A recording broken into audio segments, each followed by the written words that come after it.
Once again, not to repeat myself, but I want to thank you so much for listening to my show, William Wallace for America. And most importantly, I'd be grateful if you shared my other shows, but I'm going to give you a heads up. This show is also going to be one that you're going to want to share after you listen to it, because my next guest just has a lot of information. I'm really getting into a lot of these guests because they just have a lot of information that you're not hearing a lot, because quite honestly, I think that the national media, the bigger media, likes to suppress the people with the really good information who don't adhere to the narratives. With me is one such guest, Rick Manning, who not only has his news organization called the Daily Torch, but he also runs an organization called the Americans for Limited Govt. Rick Manning, thank you so much for being on the show with me. I really appreciate it. My pleasure, William. And I want to just tell you, thank you for doing this and putting this show out there, because the fact of the matter is the media, the corporate media, the established media isn't going to tell you the whole story. They're not going to give you the full truth. And it's through outlets like William Wallace's outlet here, williamwallace.net, if you're looking for it online. He's giving you a lot of perspectives that you wouldn't hear. And in those perspectives, it allows you to make decisions in a much more informed way about what's really going on in this world, and make it hopefully a little more understandable. May not make it less scary, but it'll make it more understandable. If we understand something, we can fight it. If we don't understand it, we curl up in a ball and give up. And so this what you're doing, William, here is so important. I want to just thank you for doing it. Rick, I really appreciate that. I can tell that you've been paying attention, and I appreciate that even more. I always tell people, look, I like to get out the information that some agree with, some don't, and I like to even talk to people on the other side of the fence, because when you start getting out information and facts on either side instead of the narratives, we start to drown out the narratives of the media, and then people begin to see what the facts really are that are happening. And I know that you're doing that with the Daily Torch. Do you want to talk about some of those things that you're covering in the Daily Torch? Yeah, we kind of go across the gamut of constitutional governance and the attacks on constitutional governance. So everything from Supreme Court decisions, some great ones that came down this last session, one dealing with ending something called Chevron deference, which will effectively end a practice where the courts basically assumed if the bureaucrat said it, it must be true. And we've had a lot of regulations that went way beyond congressional intent on our books and being enforced simply because a bureaucrat said it, so it must be true.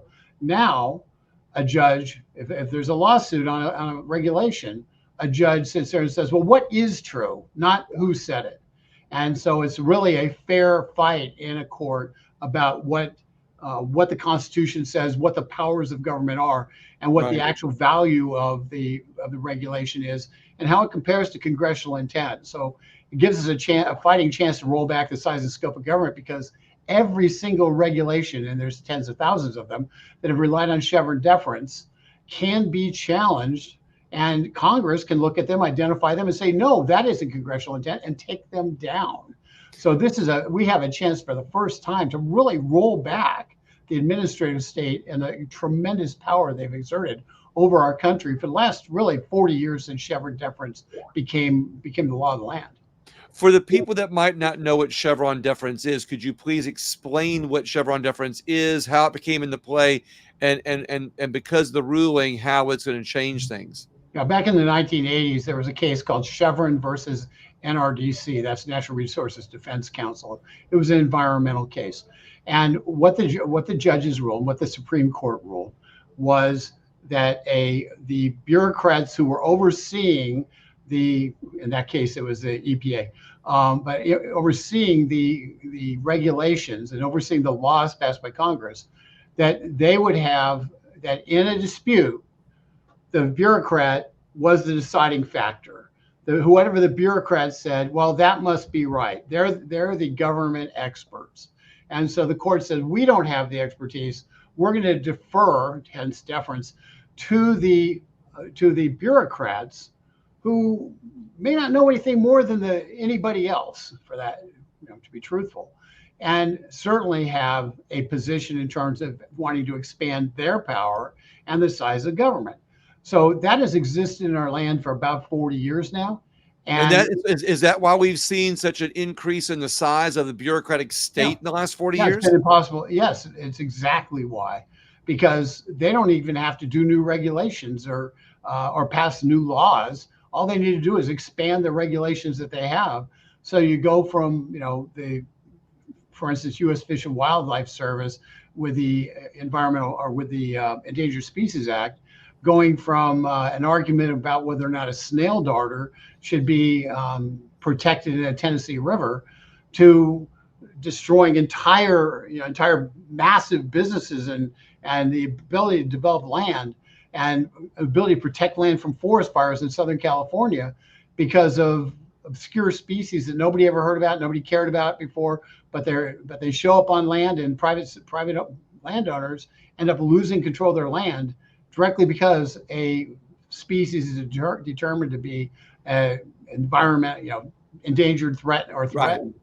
And so that's an example of an overexpansion of where we went from an idea of, gee, we don't want to kill bald eagles because they're nearly extinct, to suddenly we have, every three-toed frog in the world is suddenly we have to be worried about an existential threat to them. In fact, a case in San Francisco a few years back was found that the developer could not build on land that was developable and had another development on it, could not build on that land, not because it was unsafe, but because at some point in the future, with global warming, there was going to be an increase in the rise of the San Francisco Bay, which would then make that land unavailable for a creature that didn't currently live on the land, but would need it if the bay rose, and that creature would need to be using that land, the marshland, for its habitat.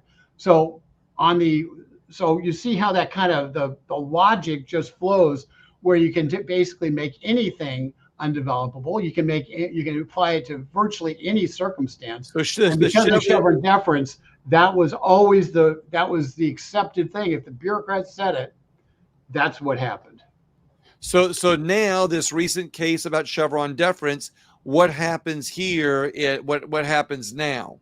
How is it? Well, what they did is the Supreme Court said, first of all, they did not knock down the thousands of regulations and rules that came out of Chevron deference, but they did open the door for them to be challenged either by Congress or by lawsuits.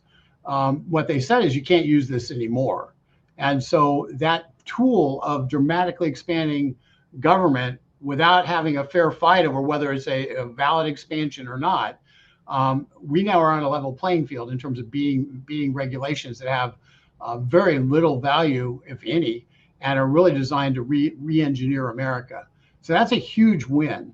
And there are a number of these regulations which are now, for instance, Majority Leader Scalise in the House sent out a notice to his committee chairs last week saying, we want you to go out and look at every regulation in your purview of review that is reliant on the Chevron deference and make recommendations about which ones we need to take down.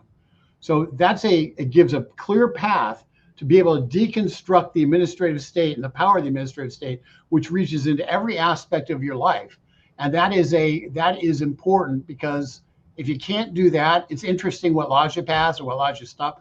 But if you can't stop the bureaucrats from the continual encroachment on our freedom, eventually you don't have any freedom left. And we're perilously close to that place right now.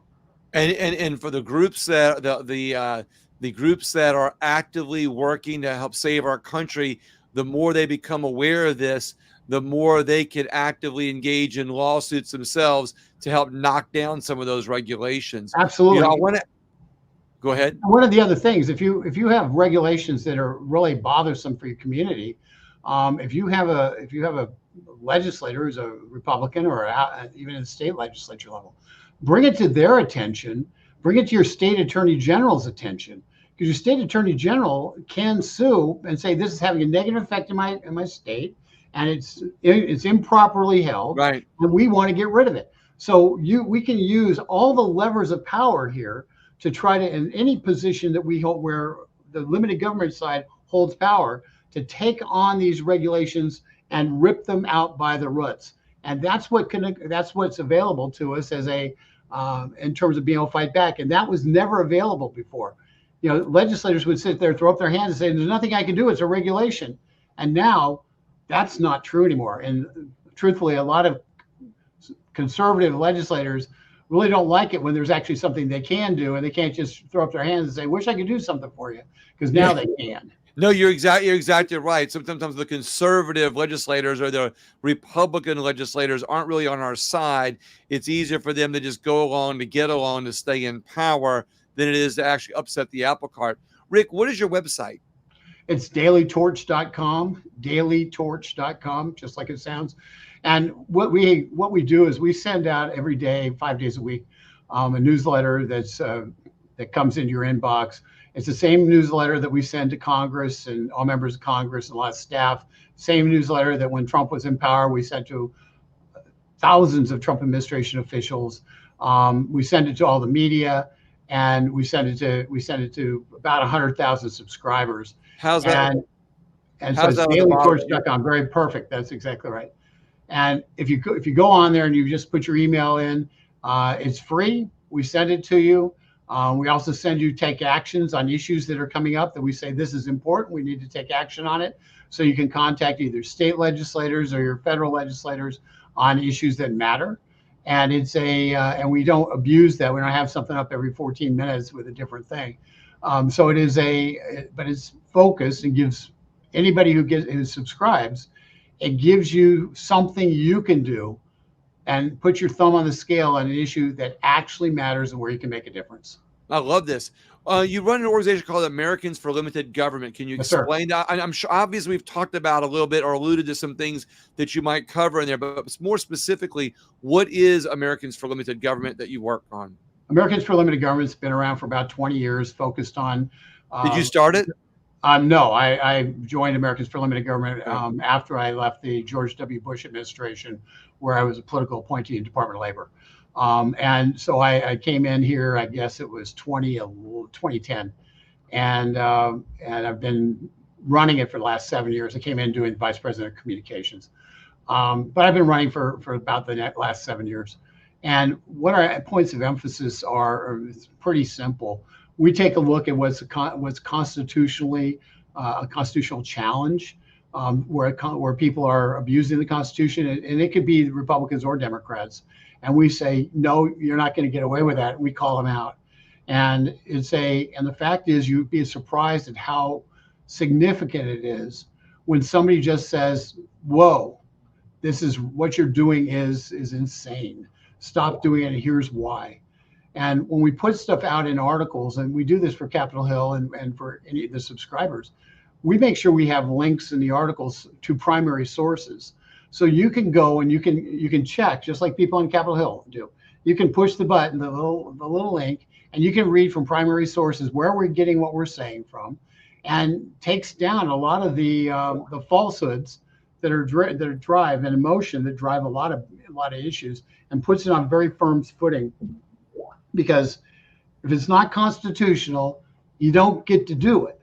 Okay, it's very simple. It's not constitutional, you don't get to do it. The Supreme Court has put that power back into the hands of Congress and back into our hands to try to fight for it.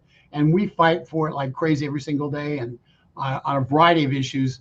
An easy one we talked about pre-show was the Obama administration sought to take over local zoning and have the housing urban development control local zoning for anybody who took a community redevelopment grant from the federal government, and effectively be able to tell those communities, and it's about the vast majority of the communities who took money from the federal government, to say, well, you need to put your next school over here. You need to have this area needs to be rezoned to apartments.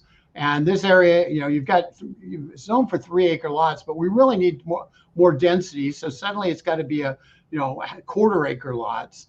And the whole idea of trying to condense and compress humanity into very tight spaces And the Kind of urban like those planners are 15-minute cities and Agenda 21 all kind of wrapped up into one. 100%. And it was a way for the federal government to do it. And the actual, strange as it may seem, the vision was that they were going to then be able to move people from squalid conditions in the inner city and move them to the suburbs, better places, and that those people who were moved in the suburbs would suddenly have a much better environment and they would perform better. The irony is the Clinton administration, so this has been going on for a long time. The Clinton administration did a study about how people performed when people who were in really a housing project, and they were moved into a suburban area. And it turned out that after 18 years of studying these people, the only place where they did better, the only one place they did better, was they had fewer occurrences of diabetes. It's the only thing that was better. They weren't better financially. They weren't better educationally. They weren't better in any of the metrics that they say they want to solve. They had slightly less incidence of diabetes. Well, they had to work. They had to work farther. They had to walk farther to get to where they were. That might be it. I never looked into why. I don't know if anybody found why. Well, that company that did that 18-year study was told, well, you need to go back and look at it again. And 2 years later, they get, oh no, there's all this stuff we can figure out because they didn't come up with the right answer. What's interesting here is that you've talked about how now I've always talked about how the federal government is piercing the 10th Amendment veil of our Constitution in the states with federal money. They use federal money, through the bureaucratic agencies to be able to get states to act the way that administration or whoever that has that narrative wants them to do or act in their state, and they pierce that veil with federal dollars. Now, what you're telling me is they're actually piercing not only the 10th Amendment veil, but they're coming at us on a local level through our communities with those dollars targeted in our communities and in our cities, and in case of Louisiana where I live, in our parishes, with federal dollars and the grants to be able to build. And what we've seen here where I live is the new bike lanes. I just bite my tongue when I've heard my local elected officials say, we built these roads and these roads with federal dollars and not your tax dollars. We saved you money because we built some bike lanes. Regardless, the bike lanes make 0 sense. They're causing accidents. They're taking, instead of having 2 lanes, you now have 1 lane. Bike paths cross roads, cross driving lanes. They make 0 sense, but they are controlling the way we live. And you're saying that has happened since the Obama administration. Right. That was we fought the Obama administration on it. We were really the only group that was fighting on it. And we ended up winning. We got the regulation defunded. And then, strange as it may seem, I was very close to the Trump administration. And strange as it may seem, when I went to HUD under Ben Carson and said, well, this has been defunded, now we need to rip it out by the roots, it was a battle royale because the bureaucrats liked it. They wanted the power. And some other people, lobbyists, said, well, gee, we can use this to have the federal government force local governments to do what we want them to do. And so the idea of the federal government using their power to force local governments to do something that they don't want to do, and people who live in those localities to make choices they don't want to choose, it was appealing to both sides. Right. And so it's just a matter of who holds the cudgel. And we said, no. This is not the federal government's job. If you want to win this battle, you got to win it at the local level and win at the state level. And Donald Trump, God bless him, by the end of his term, they ripped it out by the roots and it went away. And one of the first things the Biden administration did was they reinstituted it and trying to reinforce it. And they've changed the name and they've broadened it a little bit. But by and large, they came back and said, no, we really want to do this. And so we're back in the same wash, rinse, repeat cycle of trying to defeat it again. Fact of the matter is, it isn't on the books right now. It's not on the books right now because the Trump administration eventually stopped it, and because we fought it for 6 straight years until that eventuality occurred. And that's just one example of something that nobody was paying attention to, but we saw it and we said, you're not going to do that. We stood, we fought. Small organization, not much money, not a group that's got millions and millions of dollars to throw at stuff. We said no. We made the case against it. We got Republicans to say no. They used the defund process. They fought for it. And after a period of time, we've succeeded in getting the Senate to go along with us. And they didn't do exactly what we wanted, but they did something. And it got signed into law, the defund, and it ended the program. And then, much to our chagrin, this goes to the bureaucrat end of it. About 4 months after it was ended, it was during the Trump administration, we get a notice say, oh, there's a meeting in Chicago on applying for funds and how you can use the affirmatively furthering fair housing regulation to your benefit for localities. And so I sent my vice president of public policy there, and they're having this discussion of how, as if we never defunded it. And this was in the Trump administration. And you've done all of this, once again, you've done all of this fighting through Americans for Limited Government. Yeah, this is just one of dozens anyway. So is there a website for Americans for Limited Government? Our blog is dailytorch.com. Our corporate website is getliberty.org. So you've got, getliberty.org has kind of a lot of the corporate stuff, and it's got some take actions on it. And dailytorch.com is our, kind of the update on different issues. It's our, for lack of a better term, it's an e-zine, a magazine that, has different issues on it every day because we're following different issues. On there, you can grab our Twitter account, our X account. You can grab our Facebook account. We have about 513,000 followers on Facebook. We've got Twitter a little less. We have 40,000 on Truth Social approximately. And the Truth Social platform is growing like a weed. So for those of you who choose Truth Social, just go to Limit Gov on Truth Social, and that's where we are. All right, I'm gonna do some of that. Sounds like you're really working in the swamp. I mean, yeah. Does your daily dress code involve putting on your hip boots, or are you having or are you having to put on a whole bodysuit for this swamp? Well, we are based in the DC area, and I do have to go into DC more than I'd like. No, it's more like having a flamethrower and going in and just picking a target and burning it to a crisp and making it go away and helping drain it one thing at a time. It's actually one of the things our big project we're working on right now is how to deal with the personnel problem, the civil service personnel problem we have administratively, and tying it to this whole Chevron deference thing to try to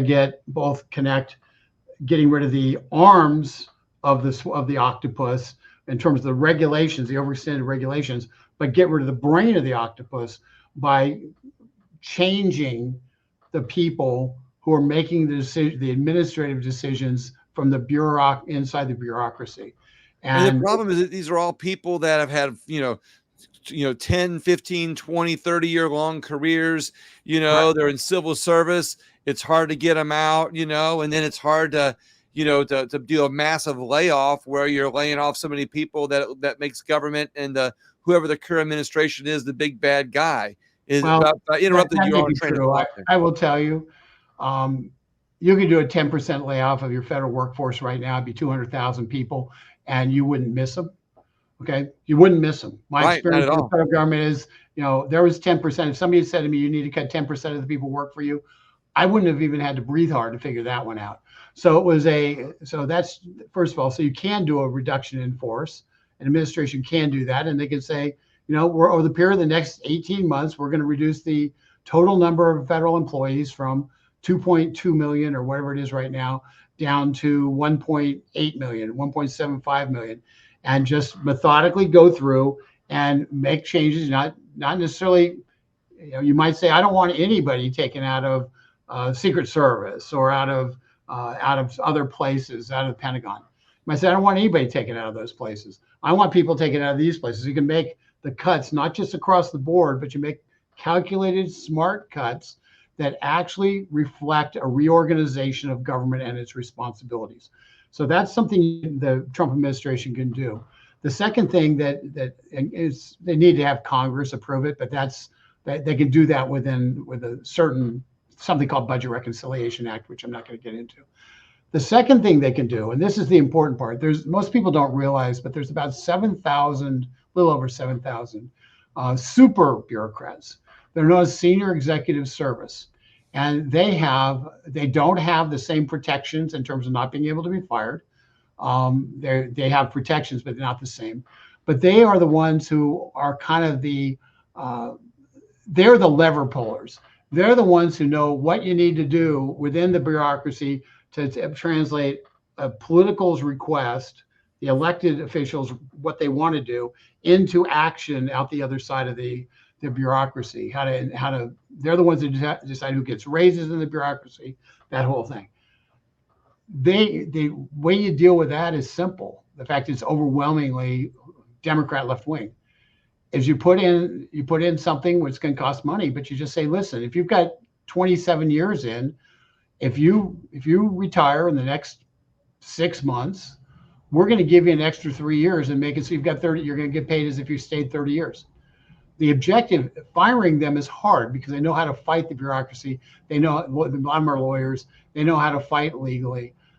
But buying them off and encouraging them financially to leave, knowing full well that if they're targeted and somebody says, I don't want you anymore, you can tell them, we've got a nice place in Fargo, North Dakota that we want you to work out of, and you're not going to get the massive more money you get for working in DC. You go back and you get the minimum amount that you pay that position in Fargo, North Dakota, and we're not going to give you anything to do. And if you don't want to move to Fargo, North Dakota, then in 6 months you can retire or you can be fired. And that is how, and so you have to have a plan which says how you move them out. And if they know you're going to utilize that plan, those who are looking to obstruct will make a decision that is in my financial interest, is in my family's financial interest to get the 3 extra years and not be moved to Fargo, North Dakota. So it's nothing wrong with Fargo, North Dakota for your listeners who are there. It's just, it's a cold weather environment that most people in Washington, D.C. Could only imagine and don't imagine in a favorable way. So I wouldn't wish all those bureaucrats on Fargo, North Dakota. My goal would be to threaten it and hope to never have to implement. I don't want to battle North Dakota with a bunch of bureaucrats. I know I'm pushing your time, but I have a few more questions if we're still good. Like I said, it sounds like you're working in the swamp. We've talked about that already. You've explained it a little bit. What do you think is you kind of gave us some ways to drain the swamp, but do you have any other ways that you think would be the best way to drain the swamp? Well, the two that I just gave you are important. There's a third thing, and it's really kind of it's a simple thing. It makes sense. You probably remember, and your listeners and readers and viewers remember, when the Veterans Administration under Obama were failing to actually see veterans. If a veteran was sick, they just wouldn't give them appointments. And they were letting it, because it was complicated. If they were really sick, they said, we don't have time for that. And they're letting veterans die on the streets. Okay, that was the sad truth of the VA health system under Obama. And what happened was a VA reform was passed and signed into law in 2017. And what was included in that was the ability to streamline the firing of federal bureaucrats. And there's a process, and their rights as federal employees are protected. But as opposed to being a 9 month to year-long process of meeting after meeting after meeting to get somebody fired, this would make it a very short 1 month process to get somebody fired out of the system, simply by allowing the managers to have the power to fire the bureaucrats. They don't have to exercise it very often. You get dramatically better performance out of the bureaucrats. The fact that the average civil servant cannot be fired except for under extreme circumstances. Basically, like in any place, if you can't be fired and you're not accountable to anybody, what happens is you say, well, I don't have to do what anybody says. And our bureaucracy is not in charge, but our current system gives them inordinate power. This simple thing would allow for one of the 4,000 politicals, which I was a political appointee, to be able to say, listen, you're not doing your job. And if you don't do your job, we're going to have a conversation. And if I have the capacity to take that person through a firing process that only takes a month, I'm more willing to do that. But if I know that firing process is going to take a year, and I'm going to spend a year trying to get a low-level employee fired, it's going to take up half my life for a year. I didn't go to government to fire the GS7. I went to government to try to streamline government and to accomplish the mission that the president was elected to do. And so the incentive is against firing the employees with a long, drawn-out process. A short process, the incentive certainly comes, oh, I need this system to work better. I'm getting rid of that person because they're obstructing or they're incompetent or they're lazy. And that one, it's called the Merit Act. That's what needs to be done. And that would empower both sides of the aisle. If you've got bureaucrats who aren't doing their job, allow you to fire them. And you're talking about firing people right now, and you're talking about getting people in there where that could or changing the rules a little bit to where bureaucrats act a little bit more responsibly. But speaking of DC and our bureaucrats acting a little bit more responsibly, it seems right now though that we're witnessing some things, maybe the firing of a president, behind the scenes or maybe in front of us. Are we witnessing the firing of a president? Are we witnessing the firing of, some elected officials in DC, or are we actually witnessing a coup? I think we're witnessing a coup, and it's nobody's going to be able to convince anybody who was paying attention that Joe Biden said, I'm not running willingly. Okay. So what happened was the powers that be in the Democratic Party, billionaires and the elites like Obama, said, nope, we got to force him out. And so how do we force him out? Well, you call up the billionaires, say, hey, hold off the money, stop the money flow. Don't let money flow into the Democratic apparatus. Don't let it flow into the Biden campaign. So just slow that down, stop it, and create a money squeeze. B, you have start getting legislators coming out and saying, I just don't think you can, that he should be running, and they used the excuse that he was losing in the polls. Ironically, the reason he was losing in the polls is because the public decided he couldn't do the job. And a patriot would say, if you can't run, if you're not good enough to run for the office, you're not sound enough to run for the office, sure as heck aren't sound enough to hold the office. Right. But they didn't care about the fact that he's inert in office. What they cared about was, we are going to lose power if this guy stays on the ballot. And so they forced him off. And I think it's abundantly clear that that's what happened. They now have a new nominee, and believe it or not, Axios, which is a liberal Washington, D.C. based publication, pretty credible, today told us that, well, Kamala Harris, she really wasn't a border czar. Nobody ever made her the czar of the border. And so that's just not fair to call her that. And even that's a right-wing narrative. even though we used the term ourselves in 2021 when she was named the border czar, even though we used the term ourselves, that was a false term, and we really shouldn't do it, because they're desperately trying to remake the narrative around Kamala. They're trying to make it so she's a breath of fresh air and not tied to the failures of the Biden administration. And I would just ask anybody who's out there who's looking, think to yourself, they knew Biden was failing. They knew it. They've known it for a long time. We knew it in 2020 when we were talking about the debate with Trump, and if they were going to have intravenous tubes plugged into him so he could sit there and actually stand up long enough. So we've known about this for 4 or 5 years. Okay.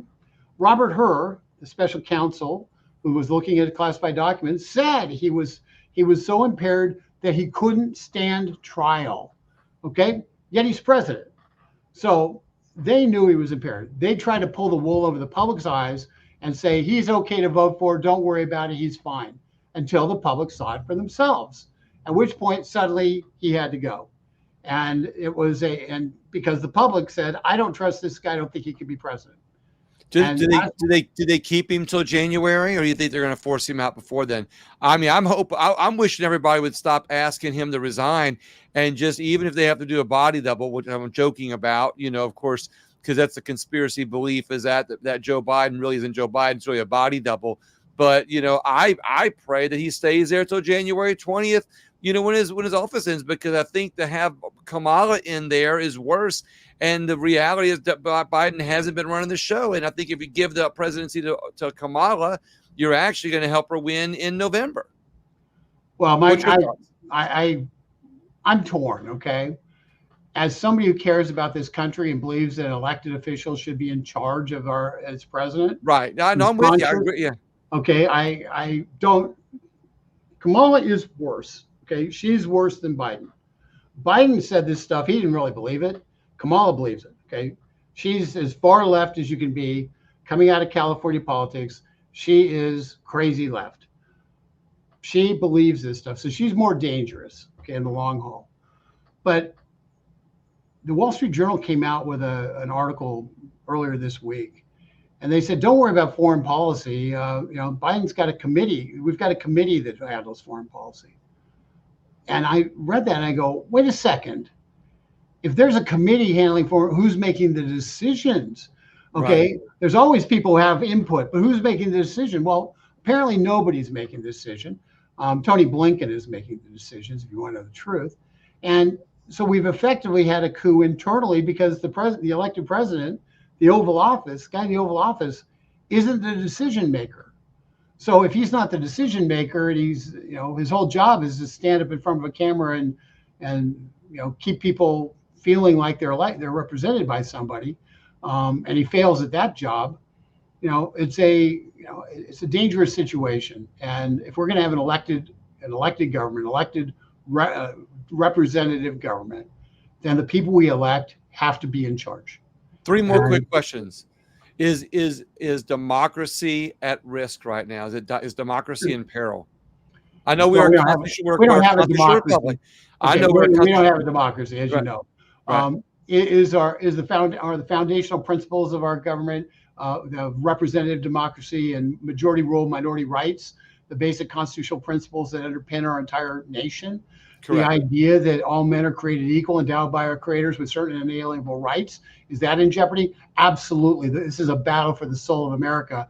Those people, and if you have any doubts, just look at what they're trying to do to the Supreme Court. Because the Supreme Court has stood up and said, listen, we're going to return to constitutional governance. After 80 years of a court that has essentially relied on bad precedents from judges who were pressured into many of those bad precedents, let's put it that way. And then to use those bad precedents to build the administrative state on top of them with a rotten foundation. We now have a Supreme Court that's saying, wait a second, the foundation's rotten, hence the Chevron deference decision. And as a result, we now have to return to representative democracy, representative government. We have to have a Congress empowered and a president empowered to take down the regulations that are built on rotten foundations. So because they've done that and other things, they are under an unprecedented attack. And Joe Biden just last week came out for a total restructuring of the Supreme Court. We're going to have people over a certain age and have served over a certain number of years step down. We're going to increase the court from 9 to 12 or 9 to 13 so they can pack the court. That's what they want to do. They don't want an independent judiciary. They want a rubber stamp judiciary. So if they have control of the House, they have control of the Senate, they have control of the White House, there is nobody standing in their way. That is not representative government. That is not constitutional government. That's autocracy. And it's autocracy by the left-wing elites who are both of our shores and are educated beyond their intelligence, who think they're more important than everybody else. Quite honestly, they're not. It's not the way our country works. And hopefully in November 5, we go out and we show those elites that America actually believes in being America, believes in improved, believes that our next generation should have it better than the one before, believes opportunity should exist for all and not be based on race, sex, or religion or creed. I mean, basic fundamental principles that we used to all agree on, Right. those are under attack. Hence the battle for the soul of America. And this election is that battle. And the fact that the Democrats were willing to subvert their own democratic process for selecting a nominee and just shuttle the old guy out and bring the new person in with no votes by anybody. She's never gotten a single delegate. They keep saying she's got all the delegates now. I'm like, that was a backroom deal. That, I mean, right. Getting all the delegates, that's a backroom deal. She didn't get the delegates from the voters. She got the delegates from backroom deals and say, hey, here's this bag of delegates. If you do this, you can have them. It's the voters who gave Joe Biden those delegates, and now he's just passing them over. The voters in the Democratic Party, the voters, 14.5 million votes, were completely and totally negated. And if you want to go back further, when the Democratic elites basically froze out anybody who wanted to run against Joe Biden, they knew he was incompetent at the time. The Robert Hur report was already out. He'd already interviewed him. He was incompetent. When they made the decision to say, we're going to discourage anybody who could actually beat Joe Biden from running. So they froze out all the potential nominees to challenge him. He runs virtually unopposed. He has 2 candidates that nobody ever heard of running against him. He never has to debate anybody.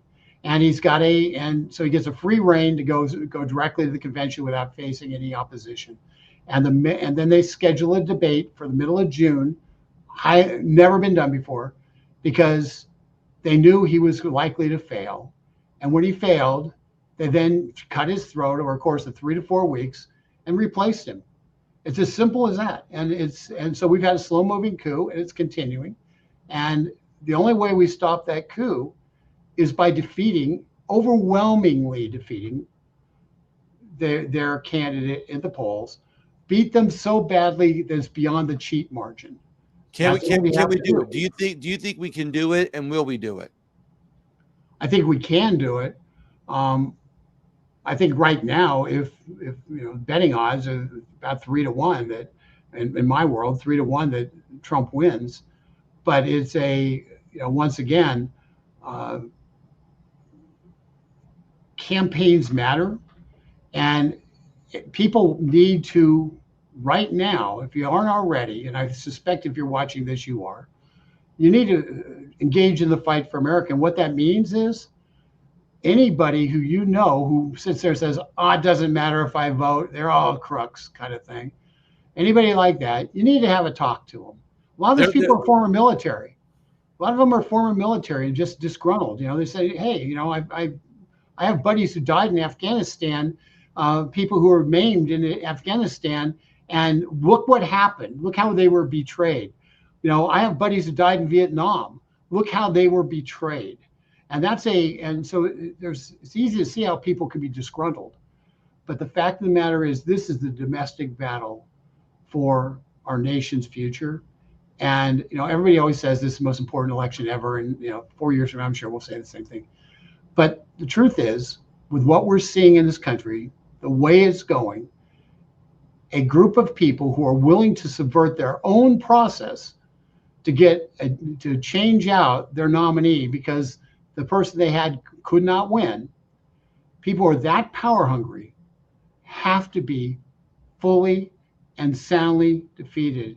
And anyone who loves this country needs to make certain they are registered, be informed, and if they are, and help them get to the polls, help them vote early, help them do whatever you have to do. Get the 5 people you can influence and get them to vote, because that's how we're going to win this. It's not with the people who we know are going to vote. This is about getting people who wouldn't vote otherwise unless somebody talked to them, encouraged them, recruited them, and then helped them, made sure they did.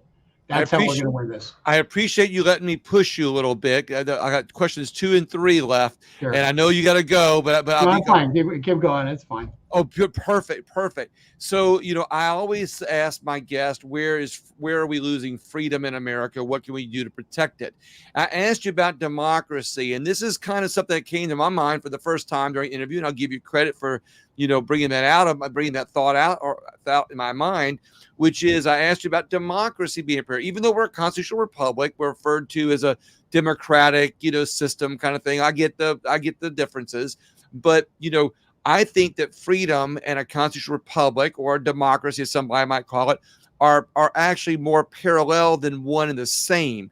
Because with democracy, people can vote out their freedoms. If you Right. think about it that way, because democratic rule could say, "Hey, we don't want freedom anymore," and they Right. win. But where do you think we're losing freedom in America? What is the one thing that we can do to protect it? That's gonna be one question. The next question is, what can we do to expand that to be able to win? I think you've already answered that question. And I've got a Trump question for you at the end. So where do In you terms think of we're in losing terms of freedom? freedom, our First Amendment rights have been under assault by people who used to say, you know, you have the right to speech, and I'll fight to the death, even though I don't agree with you, for you to be able to exercise it. From those people now are saying, "Gee, I don't like what you're saying. It's misinformation, disinformation, and malinformation, and we're going to turn the federal government on you to then go to your social media platforms to make sure that your voice is not heard, that you don't have a capacity to actually have a voice, and we shutter your First Amendment freedoms." The censorship in this country, the increase in censorship and the increased power located within certain social media platforms, is dangerous to our capacity to exist, because voting depends on an informed electorate, and depends upon diverse opinions being discussed and argued to be decided upon. In Russia, they vote, but they have Pravda. They have one newspaper, okay, and it tells you what to think. And you vote the way you're supposed to vote, or you don't get to stick around very long. So the battle over free speech matters. There's been a number of things that have been proposed that deal with that. I'm going to give you two. Number one, in 2018, something was passed called CISA, and I used to know what it stood for. I don't, just take my word for it. If you went to CISA.gov, you'll see what it is. But what they did is they established the capacity for the Homeland Security Department to put up a group of people who then communicate with social media platforms. And the idea was, if there's like an attack on a nuclear power plant or a public utility facility or something like that, the Department of Homeland Security could contact the people running the plant, work with them in defending the plant and trying to protect it, and not be violating any kind of confidentiality or government secrecy policy in doing that.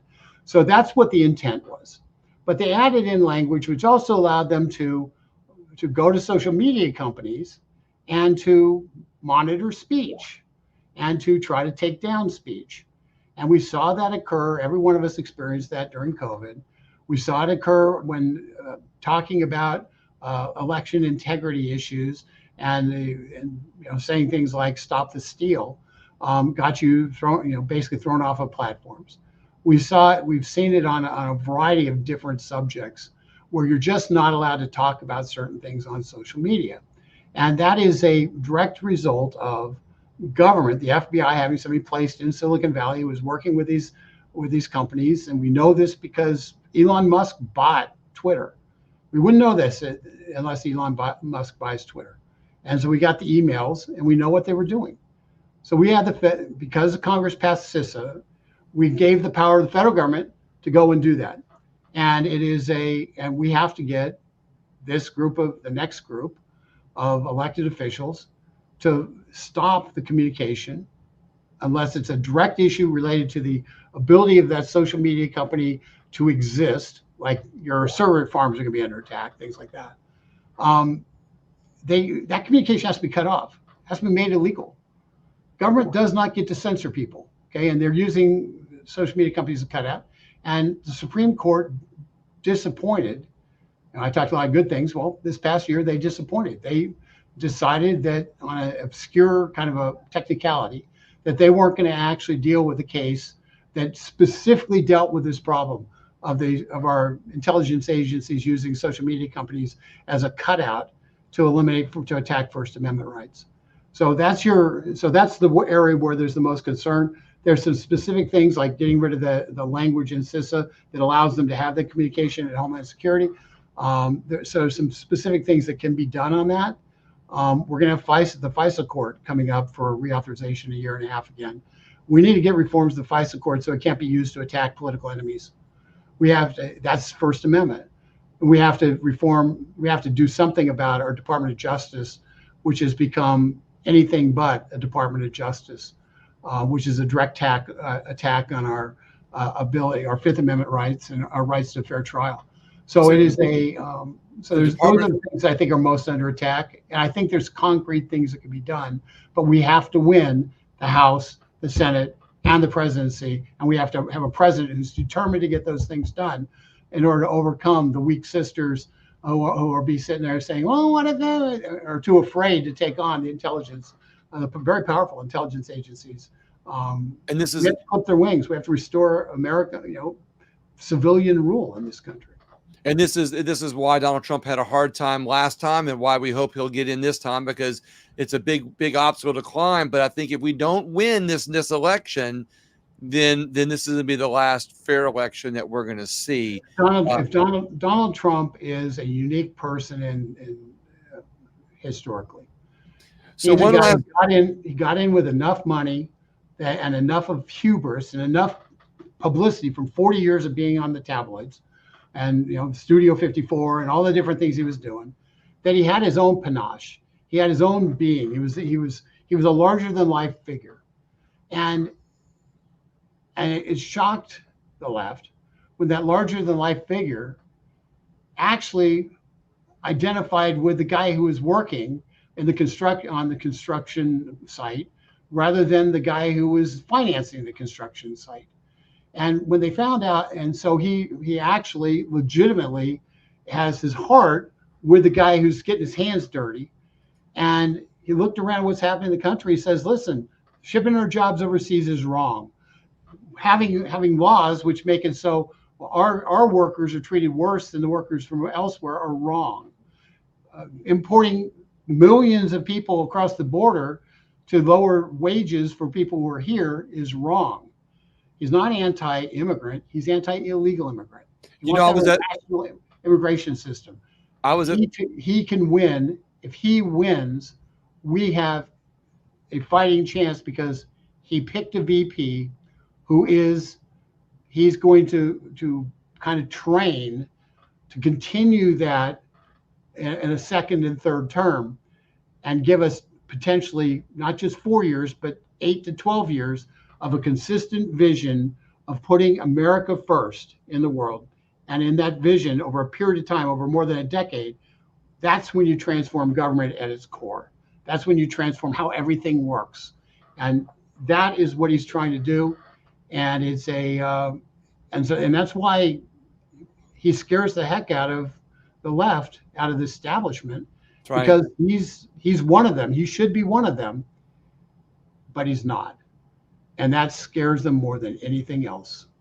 I was at the convention last week, and I felt felt not only the enthusiasm, and I felt the galvanization, but I felt the emotional connection that people have, to Trump. And of course, being at the RNC convention, you're in somewhat of an echo chamber. Everybody there is supporting Trump. Everybody there is Republican. Everybody has conservative values, and everybody's more alike than not. However, I still think that there are many problems outside of the convention. This is my last question for you on this episode. But I still think that we have problems outside of that echo chamber, and I don't mean that in a negative way. I mean, look, we were immersed with 99% of people that were there to support Trump and that support the Republican movement. Outside of that, there's Republicans who don't support Trump, that people that don't like Trump. And Trump has some obstacles to climb with those people. My last question for you is, How does Trump expand his base and be able to win this election, to be able to achieve all the things that we have discussed that are going to save America, save freedom, and save, most importantly, our constitutional republic? How does he expand his base? He needs to continue putting forth a positive vision for what America can be and what that means for individuals. Let other people attack Harris. Let other people attack the left.